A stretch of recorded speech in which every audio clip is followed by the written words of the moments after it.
The conference room is packed. 30 people from different departments. The quarterly review meeting that everyone dreads. I sit 3 seats down from my wife, Claire, watching her adjust her presentation notes. She's nervous. I can tell by the way she keeps touching her necklace. The one I bought her for our 5th anniversary. Her boss, Cameron Webb, sits directly beside her. Too close, their shoulders almost touching. When Claire stands to present the new client acquisition strategy, the room goes quiet. She's good at this. Always has been. Confident. Articulate. Commanding attention. This quarter's success was really a team effort, she begins. But honestly, none of this would have happened without him. She gestures toward Cameron. Not me. Not the person who spent 3 months developing the data analysis framework she's presenting. Not the spouse who stayed up until 2 in the morning helping her refine her pitch strategies. Not the partner who supported every late night and weekend work session. Cameron. 30 people turn to look at him. He nods humbly, accepts the recognition like he earned it. No one looks at me.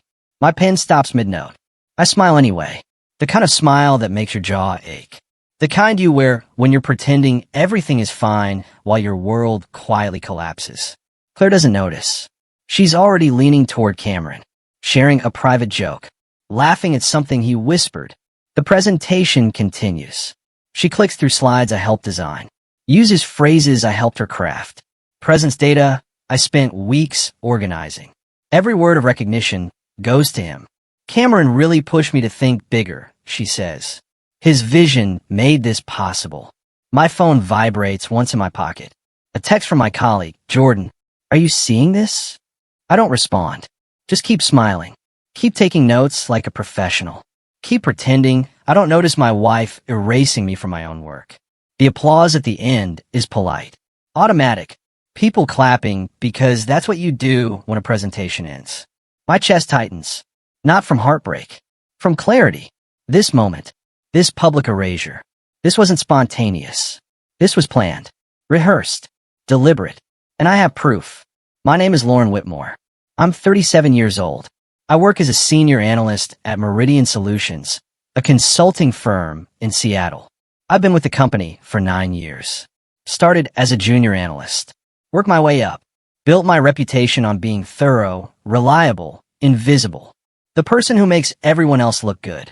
My wife, Claire, joined the company 4 years ago. Different department. Marketing and client relations. We kept our marriage private at first. Professional boundaries. Then gradually people found out. It was fine. We were the successful couple. Power duo. Supporting each other's careers. Except somewhere along the way, support became exploitation. My work became hers. My ideas became theirs. And I became the invisible partner who smiled through it all. The person they were applauding today, the client acquisition strategy that's being praised, I built that. Every framework, every analysis, every projection model. I spent 3 months developing the process, testing different approaches, refining the methodology. Claire would come home and I'd explain my progress. She'd ask questions, take notes, show interest. I thought she was being supportive. Turns out she was stealing. 6 months ago, Claire started working late. Not occasionally, constantly. 3 for nights a week. Sometimes weekends. Big project, she'd say. Cameron needs me on this. Cameron Webb, her boss, director of client relations. 42. Divorced. Charismatic in that polished corporate way. Good at making people feel important. At first, I didn't think much of it. Claire was ambitious. Always had been. If working extra hours meant advancing her career, I supported it. I'd make dinner. Leave a plate for her. Text her encouragement. Be the understanding spouse. But the late nights became a pattern. And patterns reveal truth. She stopped talking about work with me. Stopped asking my opinion. Stopped sharing frustrations or victories. When I'd ask how her day went, she'd give vague answers. Fine. Busy. Nothing exciting. Then she'd disappear into our home office. Close the door. I'd hear her on the phone. Laughing. Animated. The way she used to talk with me. One night, I walked past the office. The door was cracked. I heard her voice. I know, right? He just doesn't get it. But you do. You always do. I stood in the hallway. Listened. She wasn't talking about work. She was talking about me. I started paying attention differently after that. Not suspiciously, just carefully, noticing details I'd been too trusting to see. The way she'd check her phone constantly, smile at messages she didn't share. The way she'd mention Cameron in every conversation. Cameron suggested this restaurant. Cameron thinks we should try that approach. Cameron said the funniest thing today. His name became a fixture in our home, a third presence in our marriage. I told myself I was being paranoid, insecure, that successful couples support each other's professional relationships. That jealousy was beneath me. But this wasn't jealousy. This was observation. And what I observed was replacement happening in real time. She stopped asking me to review her work, stopped running ideas by me, stopped treating me like a partner. Instead, she'd mention running things by Cameron, getting Cameron's feedback, valuing Cameron's opinion. I wasn't being paranoid. I was being replaced. Professionally first, then personally. The shift was gradual, so subtle I almost missed it. But once I saw it, I couldn't unsee it. My wife was building a new life, and I wasn't in it. 3 months ago, Claire started talking about a major presentation. The one that happened today. Client acquisition strategy, high stakes, executive visibility, career-defining opportunity. This could change everything, she said one night. Cameron thinks if we nail this, I'm looking at a promotion. Maybe even his role when he moves up. She was excited, more animated than I'd seen her in months. I wanted to be happy for her, wanted to support her ambition. That's great, I said. What's the strategy? She waved her hand dismissively, still developing it. Cameron and I are working through different approaches. Do you want my input? I could help with the data analysis. No, it's fine. We got it covered. Her and Cameron. I nodded, smiled, let go. But that night I couldn't sleep. Lay awake thinking about how she used to value my input, used to treat me like an equal, used to include me. When did that stop? When did I become optional? The next morning, I started documenting everything. Not because I was planning revenge, because I needed to understand what was happening. Needed proof I wasn't imagining the distance growing between us. The documentation started simple. Dates and times when Claire worked late. Tracking her explanations against her calendar. Looking for inconsistencies. They were there. Client dinner. On a night when no clients were in town. Strategy session. During hours when Cameron's calendar showed personal time. Late meeting when the office building closed at 7. Small lies. Easy to explain away individually. But together, they formed a pattern. I didn't confront her, didn't demand explanations. Just watched. Waited, documented. Then 2 months ago, something changed. Claire started bringing work home. Not to do, to discuss. With Cameron. On speakerphone. I'd hear them in her office. His voice through the phone. Her voice responding. Laughing. Collaborating. Planning. One night, I stood outside her office door. Not eavesdropping. Just listening. Making sure I wasn't misunderstanding. Once Lauren's out of the picture, Cameron's voice said through the speaker, "You'll have full autonomy on this. No need to share credit or explain decisions." Silence. Then Claire's voice. "You really think that'll work?" "I know it will. Trust me. They don't value support roles like they should. You're the face of this project. You'll get the recognition." My hand froze on the doorknob. Out of the picture. Those words echoed. I backed away quietly. Went to our bedroom. Sat on the edge of the bed. Processing. I live in Washington State. One-party consent for recording conversations. I didn't need Claire's permission to record discussions in my own home. The next night, when she had another late call with Cameron, I set my phone on the bookshelf outside her office. Voice recorder app running. Walked away. Gave him privacy, to be honest. The recording was 47 minutes long. I listened to it twice. Then saved 3 backup copies. Most of it was work discussion. Project timelines. Client names. Strategy details. But 18 minutes in, the conversation shifted. "Have you thought about what happens after the presentation?" Cameron asked. "What do you mean?"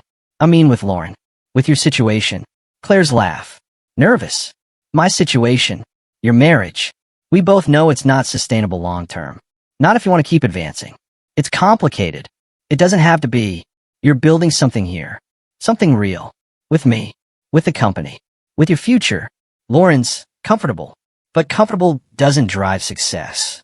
More silence. Then Claire's voice. Quieter. I know. So what are you going to do? I don't know yet.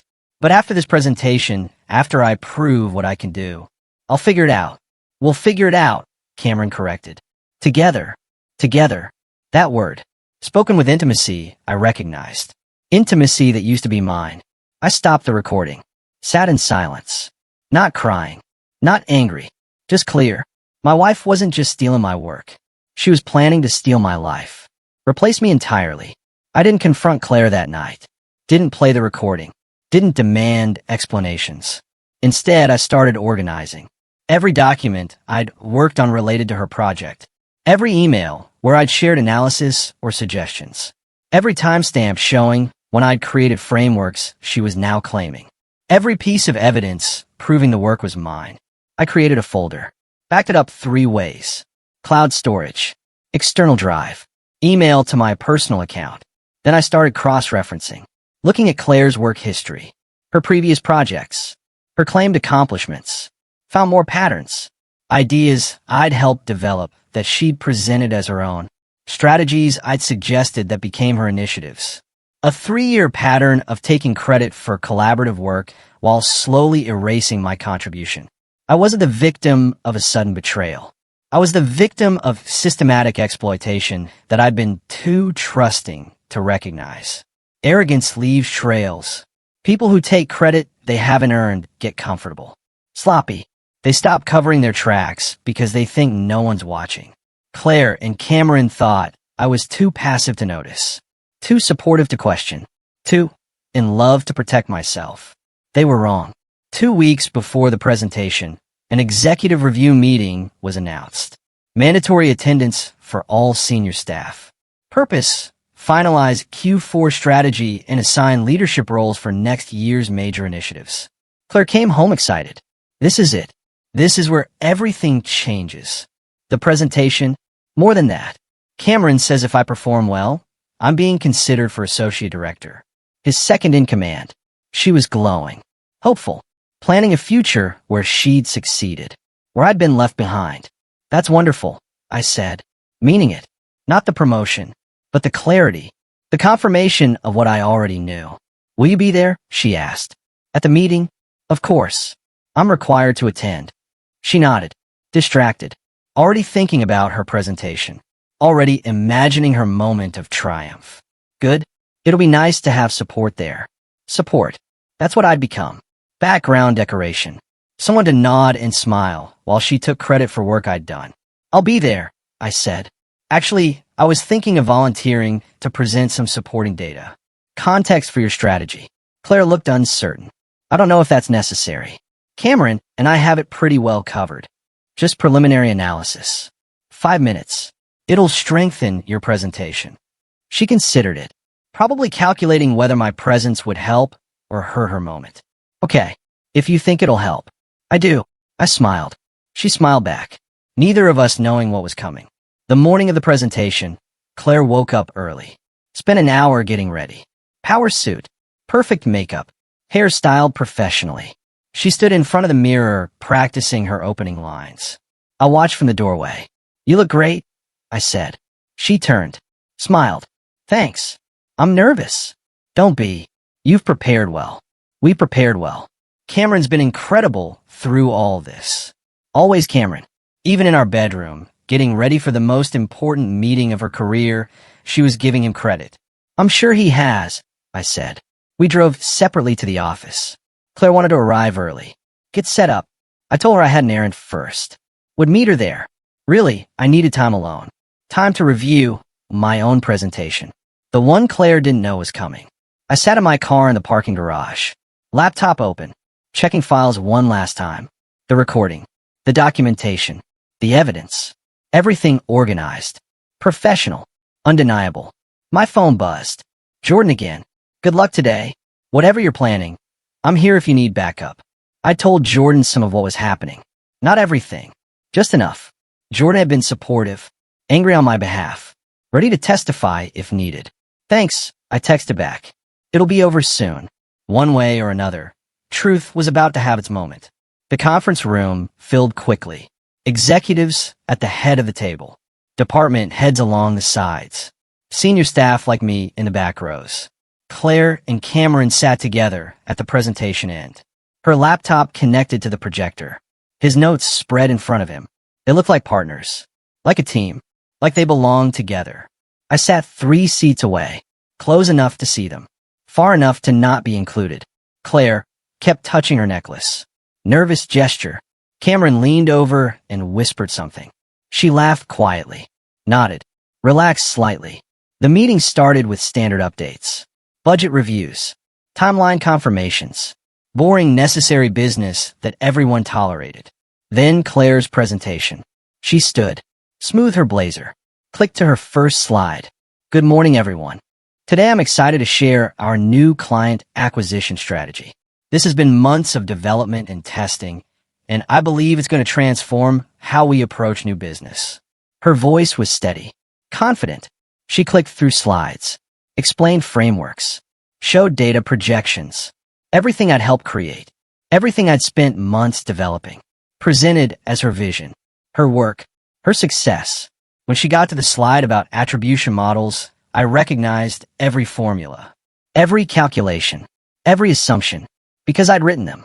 She breezed through without acknowledgement, just presented them as if they'd appeared from nowhere, or from her.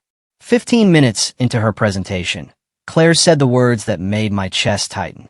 This really was a team effort, but honestly, none of this would have happened without him.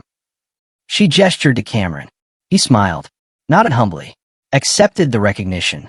30 people applauded politely, looked at Cameron with respect, saw him as the visionary behind the success. No one looked at me. No one knew I existed in this narrative. Claire continued. Cameron's vision and guidance made this possible. His ability to see patterns others miss. His strategic thinking. This framework exists because of his leadership. Every word was a knife. Not because it hurt my feelings. Because it erased my existence. Made me invisible. Took my work and gifted it to someone else. The presentation concluded. More applause. Questions from executives. Claire answered confidently. Cameron occasionally added insights, playing his role perfectly.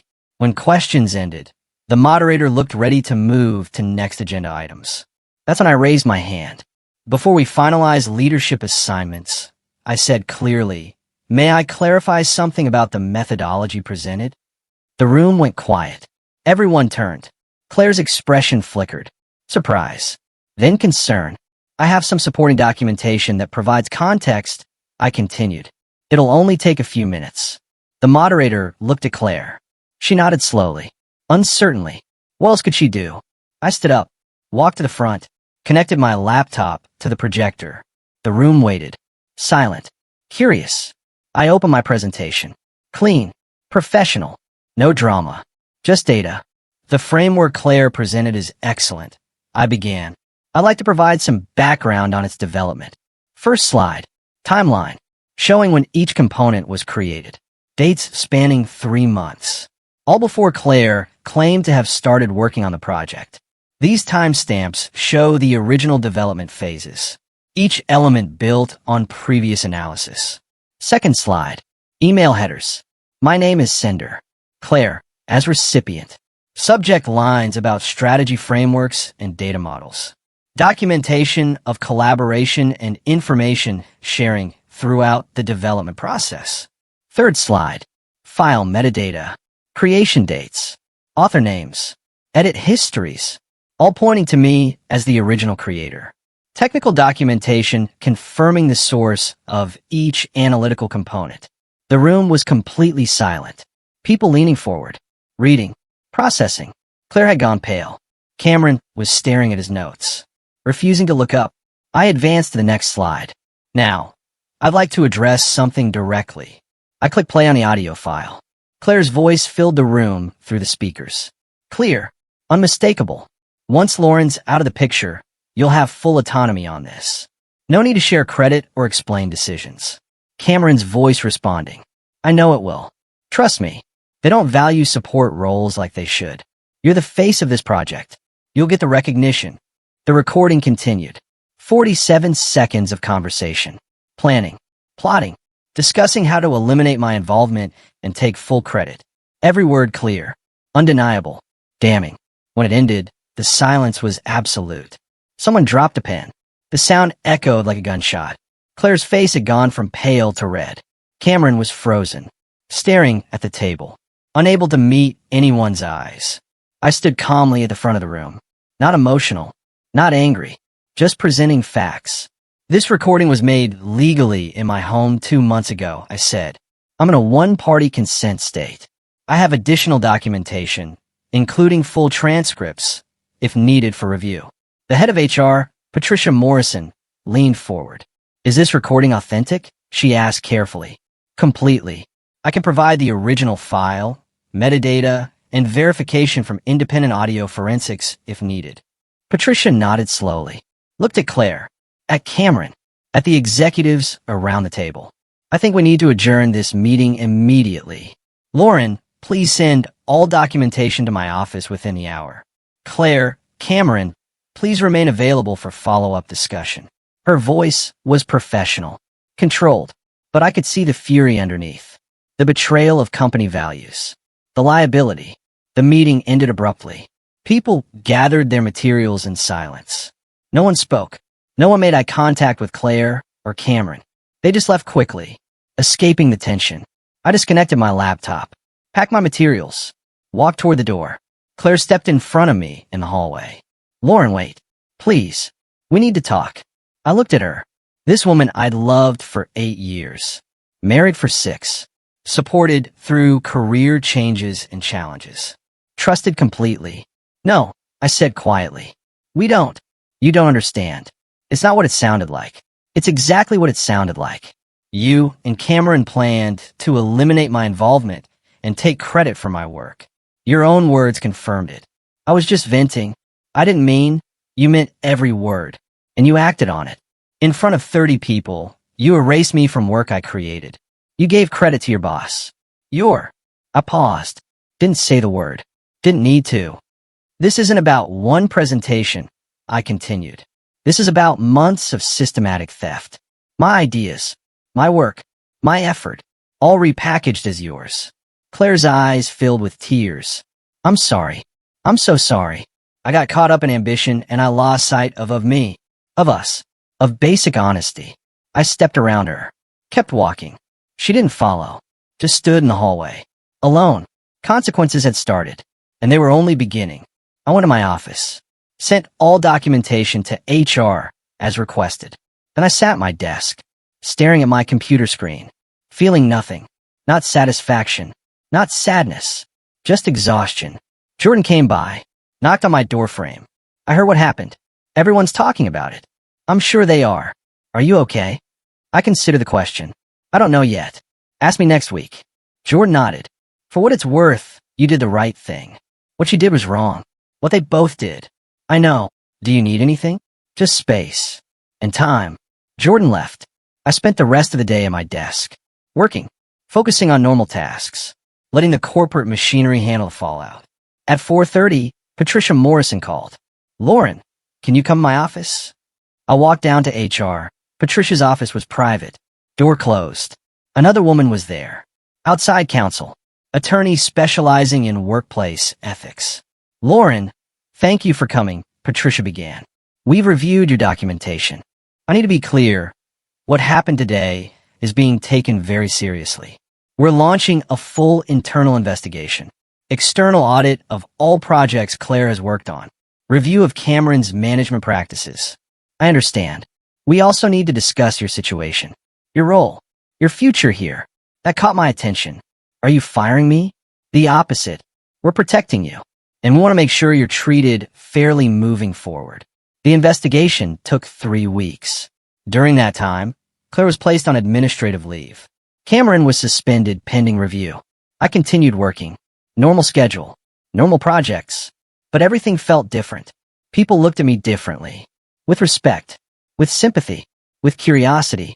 Some colleagues apologized. I didn't know you were behind that work. Others offered support. If you need anything, let me know. A few avoided me entirely. Uncomfortable with the drama. With taking sides. I didn't engage with any of it. Just did my job. waited for resolution. At home, Claire's things were still everywhere. Her clothes in the closet, her toothbrush in the bathroom, her books on the nightstand. But she wasn't there. She'd moved in with her sister the day after the meeting. Sent texts asking to talk, asking for forgiveness, asking for another chance. I didn't respond, didn't block her, just left her messages unread. What was there to say? The investigation uncovered more than I'd documented. 5 previous projects where Claire had taken credit for collaborative work. 3 instances where she deliberately excluded contributors from recognition. Pattern of behavior spanning 2 years. Cameron's involvement was worse. As her supervisor, he'd enabled and encouraged the behavior, manipulated attribution, redirected credit, all while positioning himself as the visionary leader. He'd done it to other employees too, not just Claire. A pattern of taking credit while elevating his favorites and eliminating rivals. The results came back on a Friday. Patricia called me to her office again. The investigation is complete, she said. I wanted to update you directly before official announcements. I nodded. Waited. Cameron Webb has been terminated. Effective immediately. He's not permitted on company property. All his projects are being reassigned. She paused. Claire's situation is more complex. She was participating in misconduct, but she was also being manipulated by a superior. However, her actions were deliberate and repeated. We can't overlook that. What happens to her? She's being offered a choice. Resign with a neutral reference, or face termination with cause. Either way, she won't be working here anymore. I absorbed that. My wife's career. Over. Because of her choices. Because of ambition that crossed into theft. There's one more thing, Patricia continued. The executive team wants to speak with you about your role moving forward. What about it? They're impressed. With your work. With how you handled the situation. With your professionalism throughout. She smiled slightly. They're offering you Cameron's position. Director of Strategic Analysis. Full team. Budget authority. Executive visibility. I stared at her. The role they were planning to give Claire? The role you actually earned. I sat back. Processing. Director. Leadership position. The advancement Claire had been chasing. Being offered to me. I need time to think about it, I said. Patricia nodded. Take the weekend. Let me know Monday. That night, I sat in the apartment alone, thinking about the offer, about what accepting would mean. Claire would know, would see me taking the position she'd wanted, would interpret it as revenge. But this wasn't revenge. This was recognition. For work I'd actually done. For capabilities I'd actually demonstrated. Still, part of me hesitated. Taking this job meant staying at the company. Seeing people who knew the whole story. Working in spaces that held memories of betrayal. Maybe leaving would be healthier. Starting fresh somewhere else. My phone rang. My niece, Addison. Claire's sister's daughter. 7 years old. Adored Claire. Thought she was the coolest aunt ever. Aunt Lauren. Her small voice. Hi, sweetie. Mom said Aunt Claire isn't living with you anymore. My chest tightened. That's right. Why? How do you explain betrayal to a 7-year-old? Sometimes grown-ups make choices that hurt each other. And when that happens, they need space. Did she hurt you? Yes. Silence. Then, I heard a recording. Mom was playing it for Dad. It was Aunt Claire's voice. She sounded mean. Like she didn't care about you. Out of the mouths of children. Innocence that cuts through excuses and sees truth clearly. She was planning things without including me.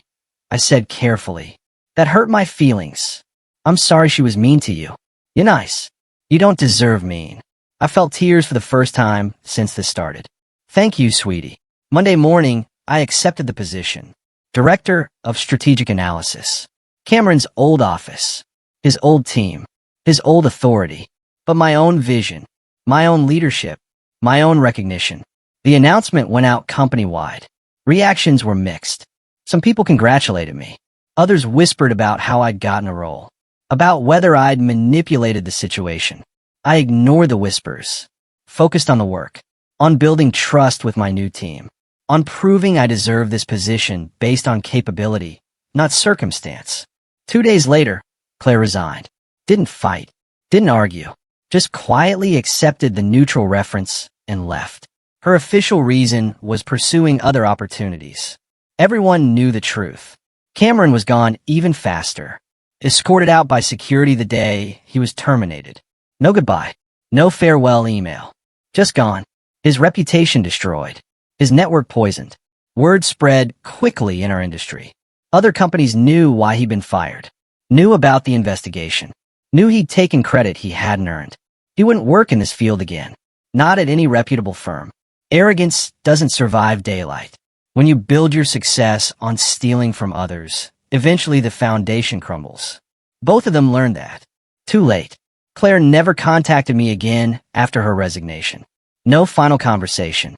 No attempt at explanation. Just silence. Part of me expected her to fight, to demand we talk, to try salvaging something from the wreckage. But she didn't.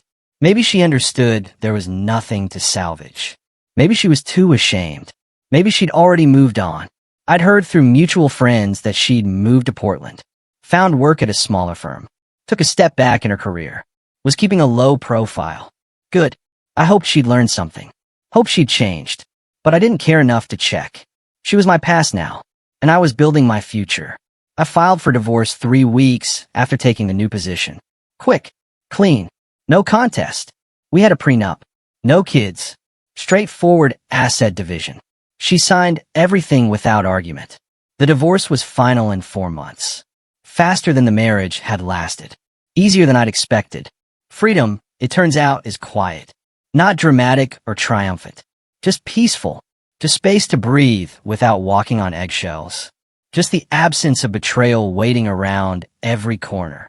6 months after the divorce, I'd settled into my new role completely, leading a team of 12 analysts, developing strategy for the company's biggest clients, working directly with executives, making decisions that mattered, being recognized for my own work, my own ideas, my own capabilities. People stopped whispering, stopped questioning whether I deserved the position. My results spoke for themselves. Strong performance, innovation in our methodology, client satisfaction at record highs. I proved what I'd always known. I was capable, talented, valuable. I just needed space where my contributions were recognized instead of stolen. The company thrived. Several clients specifically requested me for their projects. My reputation grew beyond the firm. Industry publications quoted my analysis. Conference organizers invited me to speak. I was becoming known, respected, valued. Everything Claire had wanted. Everything she tried to achieve by stealing from me. And I'd earned it honestly, through my own effort, my own integrity, the way it should have been done from the start. I moved to a new apartment, downtown, smaller than the place Claire and I had shared, but entirely mine. My furniture, my decorations, my space. I filled it with things I loved. Books, art, plants that I actually remembered to water. Created a home office that felt inspiring instead of stressful. Some nights, I'd sit on my balcony watching the city lights, thinking about how different my life looked now, how much had changed in less than a year. From invisible partner to recognized leader, from stolen credit to earned respect, from betrayal to peace. My life wasn't perfect. Dating felt complicated after what I'd been through. Trust didn't come easily anymore. But I was okay. More than okay. I was whole. Not defined by someone else's ambition.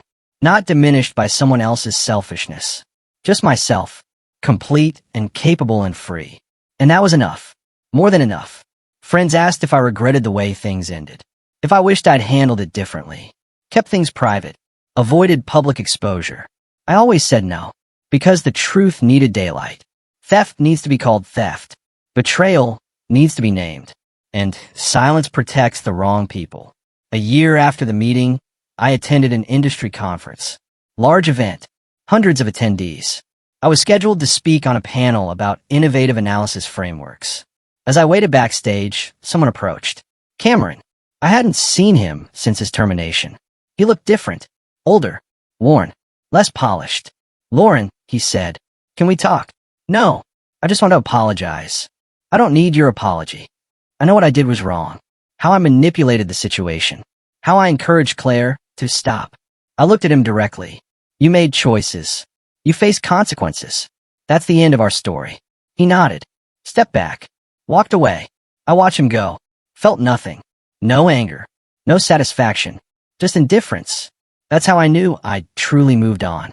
When the people who hurt you become strangers you don't think about. My panel went well. I spoke about methodology, about integrity in analysis, about the importance of attribution and recognizing collaborative work. The audience was engaged, asked thoughtful questions. Several people approached afterward, wanted to connect, discuss potential projects, exchange ideas. I was building a network, a reputation, a career, all based on my actual work, my real capabilities, my honest contributions.